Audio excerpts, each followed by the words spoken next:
Tonight on Joy News Prime, hours of rainfall over southern Ghana causes flooding in parts of the country and renders the Accra-Tema motorway impassable.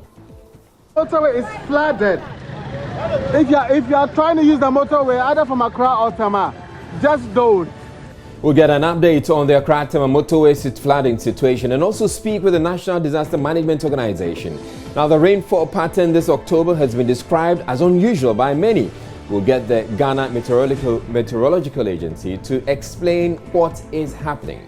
Meanwhile, another rockfall on the Buri Mountains forces another closure of one side of the dual carriageway there. If they want to repair it, they have to repair it proper for us, because it's not good that we are paying taxes and paying roadworthy and we have to travel a lot. Also in the bulletin, hundreds of customers of gold dealership Men's Gold defied the rains and converged at designated locations across the country to undergo a validation exercise which should lead to payment of their investments. Many of the customers, though, are not so optimistic.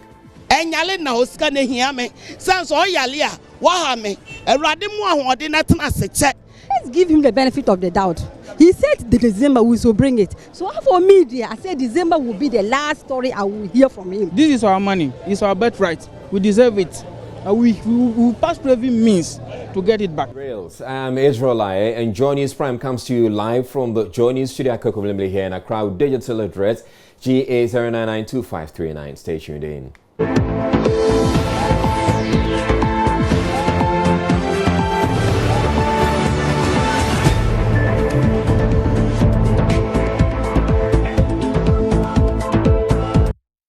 Now, hours of rainfall over most of the country Monday has left several parts submerged and caused disruption to traffic.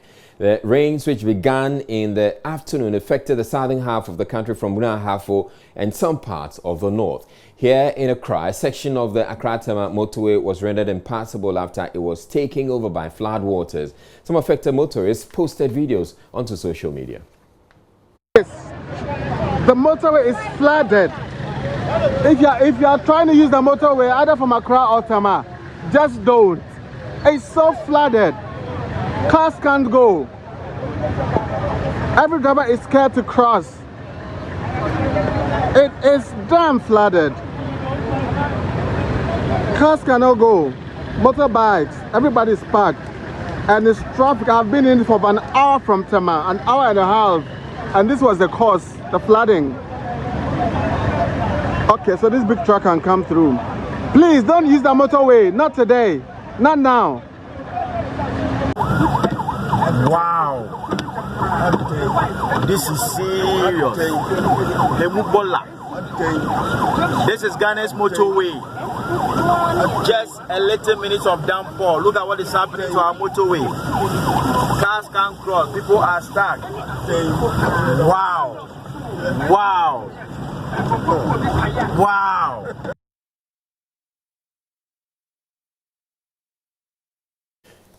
And joining us on phone now is the Airport MTTD Commander Superintendent Augustine Akrofi. Thank you very much for your time, Superintendent Akrofi. What's the latest update on the flooding on the Accra-Tema motorway?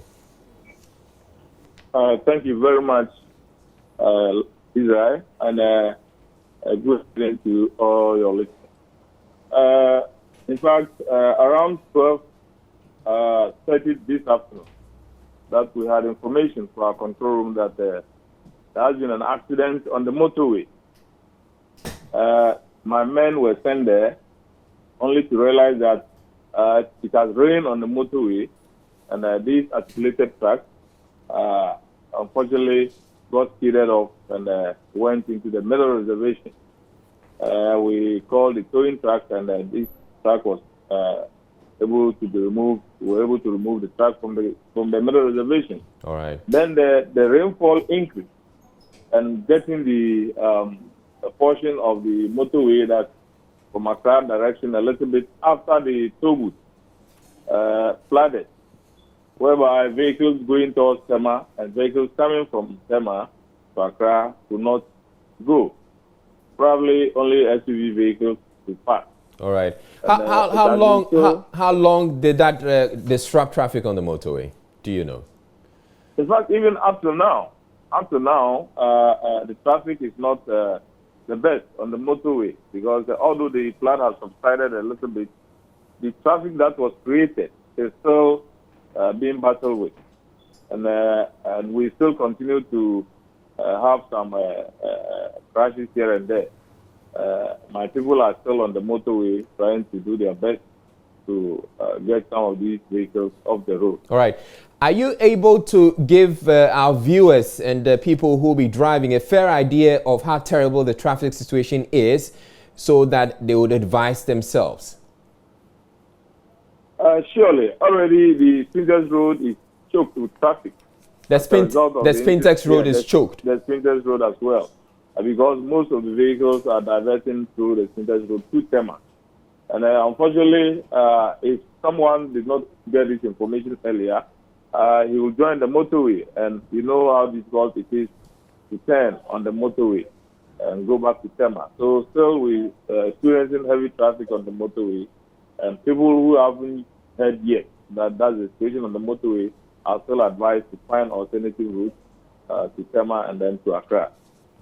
All right, this is also likely to affect people who are now making their way onto the motorway. So those on the George Walker Bush, for instance, the N1, who are likely to encounter that traffic, and as well as those also on the main airport road. Is that the situation? Surely. In fact, this message about the situation on the motorway has gone viral since afternoon. And I believe by now, most of the vehicles are not going to go along the motorway until they are sure the road is now clear of the flood and also of heavy traffic as a result of the situation. All right, thank you very much, Superintendent Augustine Akrofi, bringing us that update there. So the information we're getting, or the update we're getting from Superintendent Akrofi, is that the situation on the traffic situation on the Accra-Tema motorway is not completely eased, and so motorists are advised, if you may want to use alternate routes. But that's the situation. That's the very latest update we're getting on all of that. Now, in a related development, the District Police Commander for Aburi Akwapim is calling for calm among motorists and commuters flying the Peduase Ayimensa route following last Sunday's mudslide. Superintendent Comfort Entry's appeal comes on the back of concerns being raised by users about the safety of the stretch. We will be going back to the situation regarding the rains, but right now, Nanea Safo PACA reports that one section of the road has been blocked, and here is his report. Sunday's incident comes barely a week after a similar rock slide was recorded on the Ibri stretch. Despite several assurances from authorities to get the situation under control, another incident was recorded, leaving motorists and commuters worried about their safety. As drivers over here, sometimes we doesn't save. We are not even safe. As a driver, and I'm coming, I don't know, some stone will come to fall. And I transfer immediately, stone fall. You know, when I apply brake or something happen, something terrible can happen. So we appeal to government to see to it. If not that, if somebody take me now to Accra, I'm danger zone, you know. If they want to repair it, they have to repair it proper for us. Because it's not good that we are paying taxes and paying roadworthy and you have to travel a lot. We see those kind of things. This is not how to do it. So they have to do it proper for us. The mesh is really not helping. We need them to blast and remove the rocks as soon as possible. Ghana Highway Authority, police and NADMO have closed down a section of a Peduase Ayimensa stretch. District Commander for the Ibri Akwapim Police, Superintendent Comfort Entry, is assuring commuters there is no cause for fear and panic. My word of caution is that now that we are using the single lane, that is all the drivers from the top to the down, that's Ayimensa to Peduase and Peduase down Ayimensa, we are all using the single lane. So caution all motorists that they should drive carefully. They shouldn't attempt to overtake any vehicle because I think the distance is just a short one. So with the rains and then the curvy nature of the route, when they exercise patience, they'll just get to wherever they are going within the shortest time. But thinking about overtaking one vehicle and the other, then that will bring about a lot of accidents. there's no need to panic about anything. Everything is under control. The road will be fixed, I'm sure, within the shortest time. They should also be very careful not to do wrong overtakings and other things so that everybody will be safe during this time. Meanwhile, according to experts, marks on the rock suggest another rock slide could recur. PSC and Anaya Safos report for Joy News. Authority is blaming excessive human activity on the Ebury Mountains for the rock falls, which have led to the closure of the lane from Peduase Lodge to Ayi Mensah on the Krebri Road. In an interview with Joy News, Public Relations Officer of the Ghana Highway Authority, Diana Siade, stated there are considerations for other technologies instead of the current mesh used to prevent the rocks from falling. She says a company contracted to provide a rockfall mesh on the Ebury Mountain did not heed to the terms of the contract, hence it was terminated. All resources together and get back to work and solve the slope filling situation. So what exactly are you putting together? Well, the feasibility studies have gone on, but there are two things that we realized at the issue there is the activities of the human activities at the top of the mountain, and that is not within our purview. It's left with the town planning, the environment, and the district, the local government. They are giving the permit. So serious engineering needs to go up there to make sure to curtail the filling of the slope. It is the activities that is the major contributing factor. What is the Ghana Highway Authority doing? I'm sure you've been speaking to these relevant, state institutions. What have you been telling them? Our minister is in talk with the relevant stakeholders, and very soon we get back to the public with our prescribed solution to the place. We have abrogated his contract due to non-compliance, and that is what it is. We're repackaging that contract and we'll give it to another qualified contractor to go back to work. He didn't do the work right. When we say non-compliant, that means he did not go by certain prescriptions in the contract, and that's why the contract was abrogated. He had only even performed about less than 20 or 21% of his work, really. So nothing can be said for or of him. We have abrogated that contract, and that is where we stand. We are not going to engage into a press pageantry with him as he's going about talking. Our focus right now is to make sure we repair the slope or take the right measures and find a way to make sure that this reoccurrence stops somehow. When do you envisage that new contractor would move to site? When do you envisage that is going to happen? It's in the process where we are trying to make sure Minister is making sure that we tie the loose ends. We give it to the appropriate person, the right technology. Right, and joining us on phone right now is George Ayisi. He's the head of communications at the National Disaster Management Organization. Thank you very much for speaking with us, Mr. Ayisi. What update are you able to give us about the situation on the Ebury Mountains? On the Ebury situation, I believe you've spoken to the highway people are the ones directly in charge to give us very concrete way forward.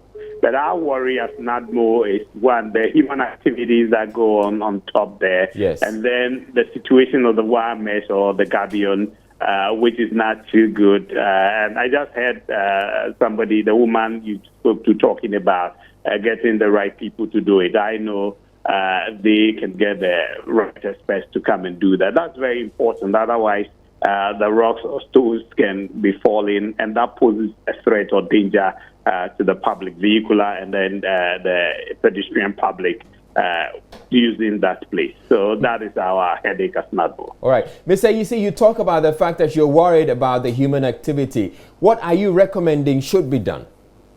Yeah, we've identified some of the buildings there on top there and the human activities. So we will recommend if assessment is done, especially by the Ghana Highway Authority, and it is ascertained that some of those buildings where they are pose a danger or a threat to us. NADMO does some of these assessments as well. We will recommend some of those buildings be pulled down and then the level of human activities that go on up there be reduced as much as possible. How many buildings are you looking at being pulled down? I cannot name them off the top of my head, but a number of buildings are there, and there are some strategic ones too that as the danger they pose is too imminent. All right. But thank you very much. But don't go off the line yet. The other issue I'd want us to talk about has to do with the rains that have occurred today. We have several parts of the capital, at least, we're learning that there's been quite a bit of rain, and it's submerged some parts of the capital. What are you able to tell us about the situation? Yes, we got distress calls from places, and we dispatched our urban center rescue team to various places in the capital where the flood was giving problems. They went to places like Bawalishi, Alajo, Kutubayabi, Nanakrum, Adenta, Greta Estate, Deftraco Estate, Community 18 Junction, Chiringano, and of course the motorways of, we had challenges of flooding on the motorway today. Now, usually when this happens, or what happened on the Accra-Tema motorway appears to be quite unusual. Do you have any explanation as to why that occurred? Yeah, my brother, when the motorway was built, I understand this, about the Kwame Nkrumah gave about 60-meter buffer for the motorway. 60-meter buffer on both sides of the road.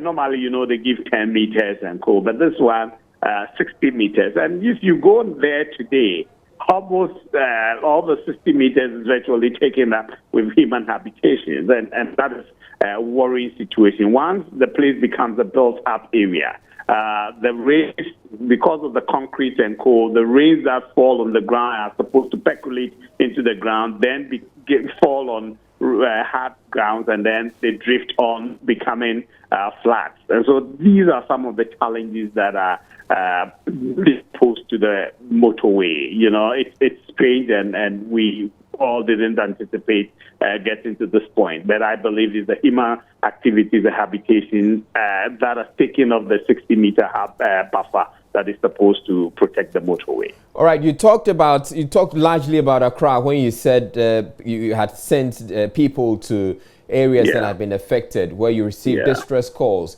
Beyond Accra, are you getting any reports of, or are you getting any distress calls? Not yet. Normally, you know, we have our regions and co, and so when we call them, and when something happens, the numbers they will call will go straight to our region or our district. And if they are not able to handle them, that is when they relay the issue to us at the headquarters. And so as of now, we've not gotten any distress from outside of Accra. But going forward, maybe tonight or tomorrow, we may get some calls from those places. All right, thank you very much, George Ayisi. George Ayisi is Head of Communications at the National Disaster Management Organization, and talking about the rains and how unusual many of you say they are. I have in the studio with me Felicity Ahafianyo, who is with the meteorological agency here, Ghana Meteorological Agency, and he's going to be explaining to us exactly what we're seeing. But first of all, I want us to start with the rains that we're experiencing today. It's actually been raining for several hours now. It's still raining as we speak. How much rainfall are we looking at? Currently, over the Accra airport, they recorded at 6 p.m. almost 45 millimeters. 45 millimeters? Yeah. How serious is that? Is that significant? Is that unusual? Is that something that should give us cause for concern? It's not unusual, because Accra ever recorded almost 100 millimeters. Right, so 45 is not so terrible. It's not so terrible. But then, as you said, we have human activities that are contributing to all the floods that we are seeing. So, which means that it could worsen or compound situations or complicate situations. All right, so we're looking at 45 for Accra airport. Which other areas have you got in figures from? We've gotten from Kumasi Airport. They had roughly 61 millimeters. We have Akimodan also reporting 38. We have Tema having I think 35 millimeters or so. Right, but at least the rainfall figures you're talking about shouldn't lead to the flooding situation we saw on the Accra-Tema motorway today?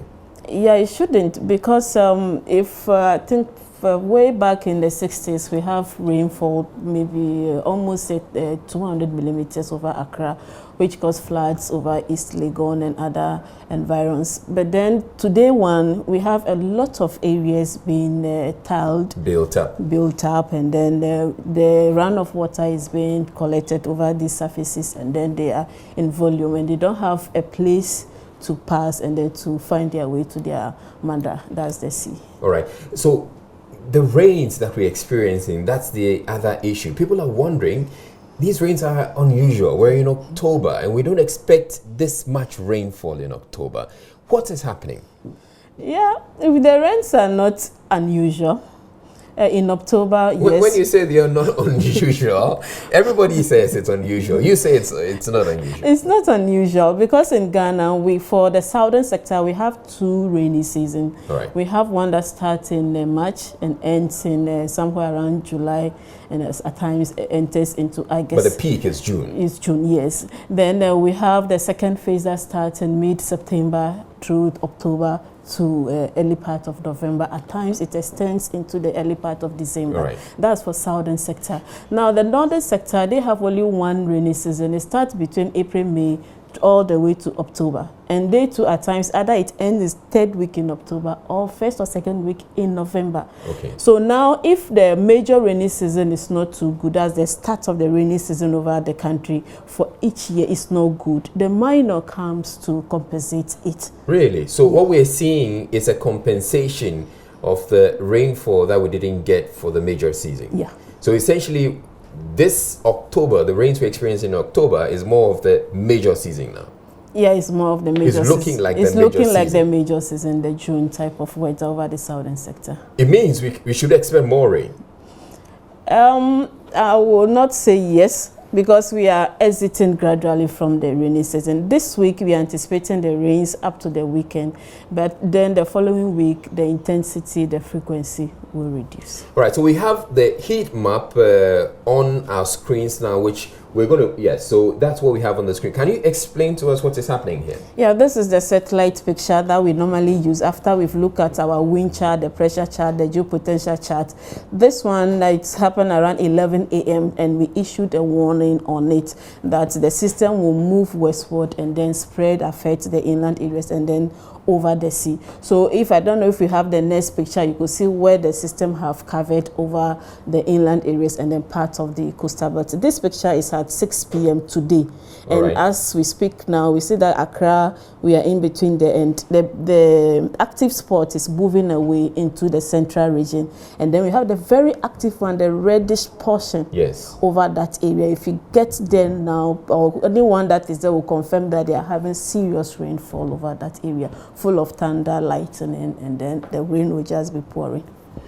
So we're looking at this right now. Do you anticipate that, or are you anticipating any inflows as we have it right now? I think probably tomorrow, or what is the forecast like for the rest of the week? Yeah, for the rest of the week, we are anticipating scattered to widespread over the southern sector. We could see over Nigeria, we still have some rain clouds that are moving towards us. The conditions are very favorable, so they are going to move and then reactivate and then spread over. So scattered to widespread, still over the coastal belt, the middle sector, and part of the transition zone. The northern sector, we are just anticipating isolated cases for the week. So Wednesday, Thursday, we should expect scattered activities, and then Friday, Saturday, Sunday to scattered to widespread over the country. All right, now you also indicated that you had actually issued a warning for this. What time was the warning issued? We issued the one, if I'm not mistaken, around,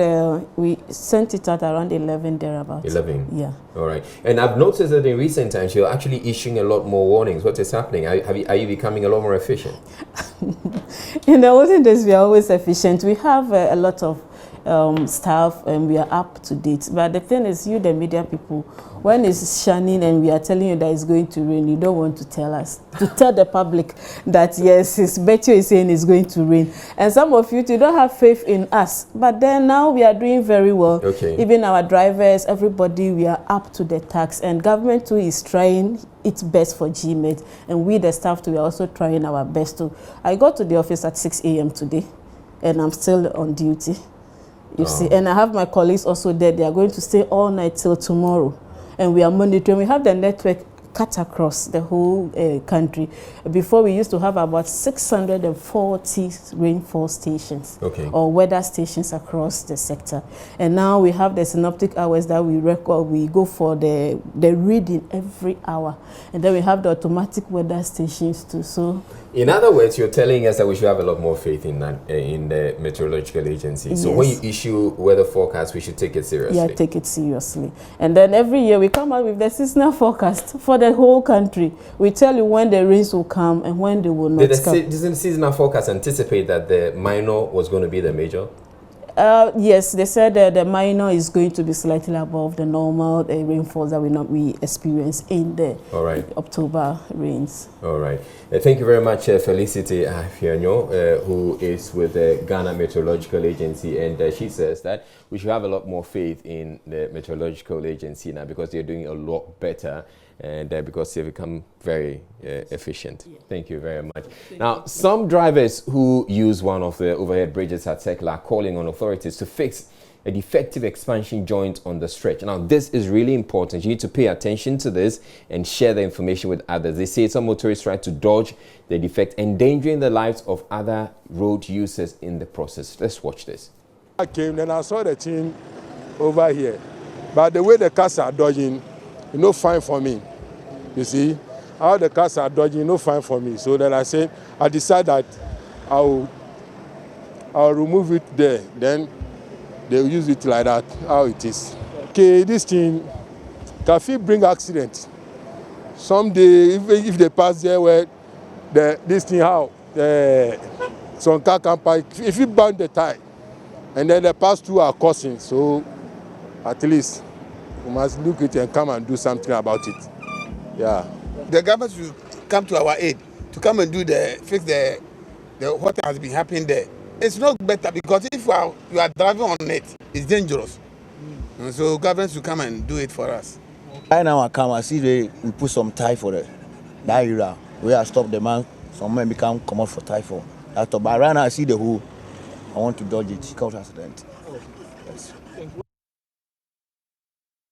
So motorists who will be using the overhead bridge at Circle are supposed to be a lot more cautious because drive with care because you could get to damage your tires. But we're also calling on the urban roads or whoever is in charge to probably get there and see how they can remedy the situation if temporary so that road users don't get to encounter any havoc over there. You're watching Joy News Prime.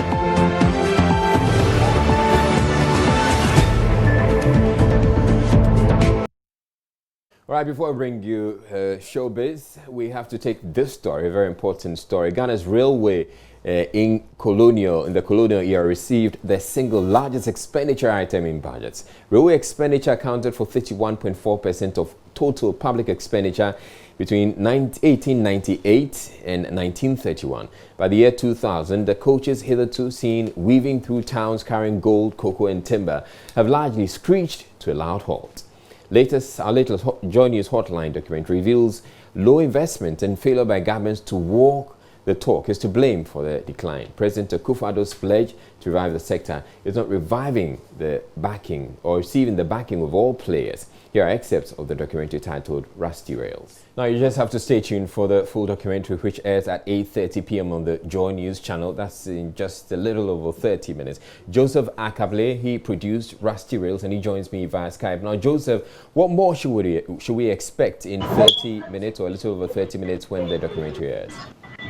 And so we expect to see a careful analysis of why the railway sector collapsed and what government intends to do, an analysis of that from the perspective of people who are very familiar with the sector, people who have done tons of research into the sector, as well as individuals who have seen the sector from its inception through to when it subsequently collapsed, and what they make of what to expect in terms of the way going forward. What will be the biggest takeout from this is that for those who do not know Ghana's transportation sector very well, especially what rail has done to the economy in times past and the potential that it holds, once you are done watching this documentary, you leave it knowing very well and being very familiar with railway as a whole. All right, thank you very much, Joseph Akable. He produced Rusty Rails, and Rusty Rails is airing in a little over 30 minutes. That's at 8:30 here on the Joy News channel, so do stay tuned.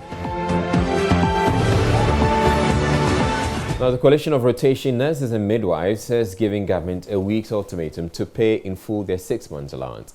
The aggrieved health workers want authorities to begin a biometric registration to avoid delay in enrolling them when they are done with their service next year. President of the association in the Ashanti region, Edu Tutu Samuel, has been addressing the media.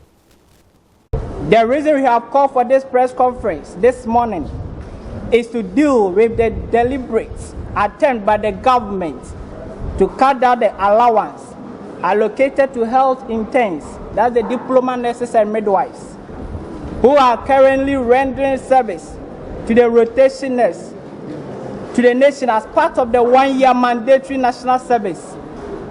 Despite the delay in paying out our service allowance for complete 6 months and now ending the 7th month, it is sudden to hear that plans are in place to pay us in 2 installments, where we will be paid 3 months out of the total 6 months on us, and probably wait for over a time for the remaining amount, which we are not even sure of. 2019-2020 year group of rotation nurses and midwives started the mandatory service in April 2019. The national service posting are done randomly without consideration of your location or preference. Service personnel are therefore posted to various hospitals within the country. These personnel face challenges which includes accommodation, paying of utility bills, feeding and transportation to workplaces, and many others. The question we are asking now, why has the review in the single spine salary structure only affected diploma health interns? When was the review done? And where is the reviewed document? Don't rotation nurses and midwives deserve better than what we are going through?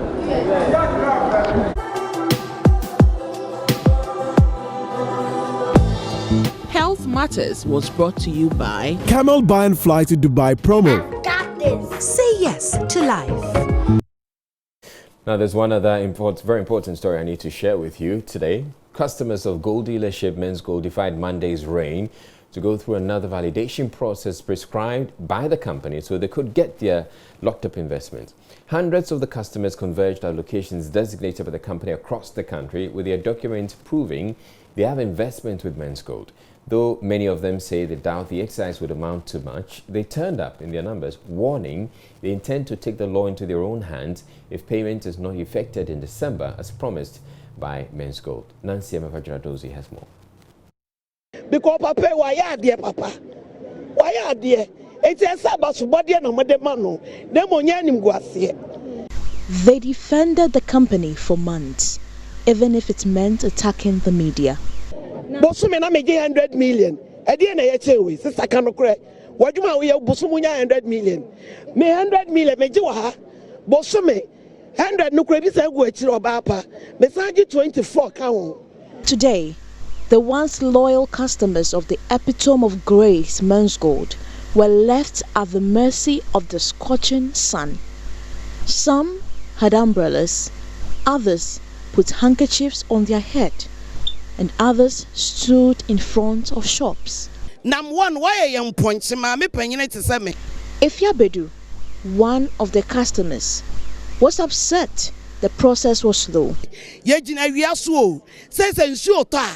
Ensuo ne babo yen canopy ni a yen ne akọ rent nkonya ayete so adenti na amfa yen kọ better place na de abegina Asi ya be bobo sia wo ho nso yesika na wo ho. Baby awo bi awrade nkura wo mu. Enyale na osika na hia me. Sanso o yale a wo ha me. Awrade mu ahode na tena seche. Na fesika na ma me. Cynthia, one of the constant demonstrators, told me how exhausted she is and how quickly she wants her money paid.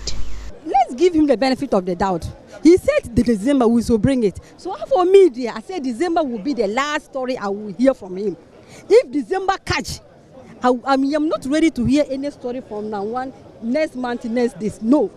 He said December. Oh, for how long can you lie? But after this one, this December, he has said it. So we are all hoping that the December will come and he will pay everybody. But the struggling is too much. Manuel does not trust the December deadline by Men's Gold. He says it is the last promise he will take from the defunct firm. December, for that matter, December should be December. We don't want to hear any Kokwanansi story again. If not, we've been through a lot. If not, what will happen will happen. And nobody should blame anybody for it. This is our money. It's our birthright. We deserve it. We will pass through every means to get it back. Nobody can take it away from it.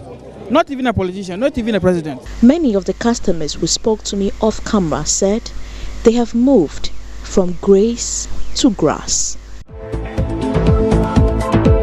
All right, so as advertised, Rusty Rails, our hotline documentary on the state of the railway sector here in Ghana is up next. Do stay tuned in. My name is Israel. Thank you very much for watching Journey News Prime. Have a good evening.